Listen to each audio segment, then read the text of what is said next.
Il y a la frustration, bien sûr, elle est là. Moi, j'ai peut-être le courage de l'exprimer. Nous avons dit, nous allons créer autre chose pour soutenir la vision du chef. Nous ne sommes pas obligés d'être à l'Union sacrée. Vous allez créer autre chose au sein de l'Union sacrée ou nous sommes majoritaires. En dehors de l'Union sacrée. À l'Union sacrée, bien sûr, nous sommes des hommes politiques et femmes politiques. Nous ne sommes pas obligés de rester dans l'Union sacrée. C'est une rébellion que vous voulez faire au sein de l'Union sacrée. Bien sûr, je vous dis, madame, nous sommes des hommes et femmes politiques. Nous sommes des élus du peuple. Nous représentons une opinion de ce pays. Nous pouvons servir le chef de l'État, sa vision ailleurs, pas dans l'immoralité, puisque ce qui a été fait là ne nous amènera ni... Messieurs et dames, bonjour, bienvenue au grand décryptage du jour. Des 6 à 40 membres au présidium de l'Union sacrée pour en débattre à Arcel Mayumbi. Bonjour, bienvenue. Oui, bonjour, merci Merveille Ngolo. Le présidium de l'Union sacrée passe à 40 membres. Que devrions attendre d'eux? On doit attendre rien d'eux, puisque à 6 membres déjà, ils ont démontré ses limites.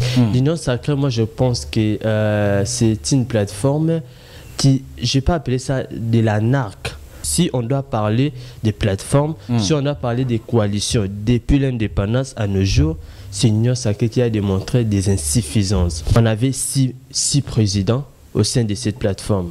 Donc 6 membres au présidium.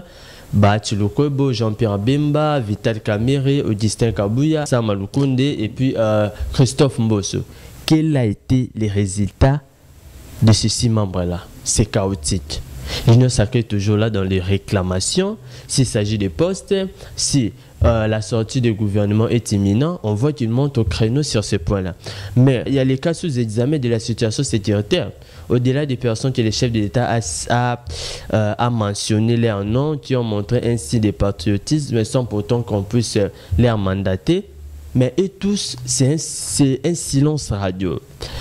Et au-delà de ça, le président de la République a parlé du gouvernement d'union nationale. C'est-à-dire, il n'y aura plus l'union sacrée. Pourquoi le président veut aller vers l'opposition pendant qu'il y a l'union sacrée? On doit rappeler que dans un État, on crée le gouvernement d'union nationale lorsqu'il y a une crise politique.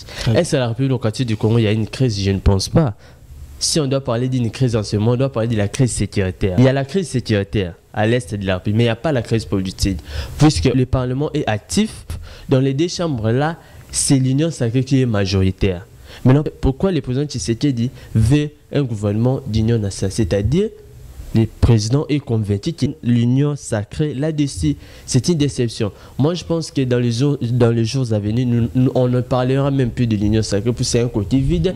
L'union sacrée a démonté ses limites. J'ai vu l'honorable Willy Michiki qui parle que bientôt il va créer sa plateforme pour soutenir les présidents de la République autre que l'Union sacrée. C'est-à-dire que l'Union sacrée s'est fait une théâtralisation pour les partages des postes et non pour l'intérêt de la nation. Cela a été prouvé dans tous les sens. Merci beaucoup, M. Arcel Mayumbi. Merci beaucoup à tous les téléspectateurs d'Antoine Télévision. Abonnez-vous massivement, partagez la vidéo, car vous ne serez jamais déçus. Au revoir.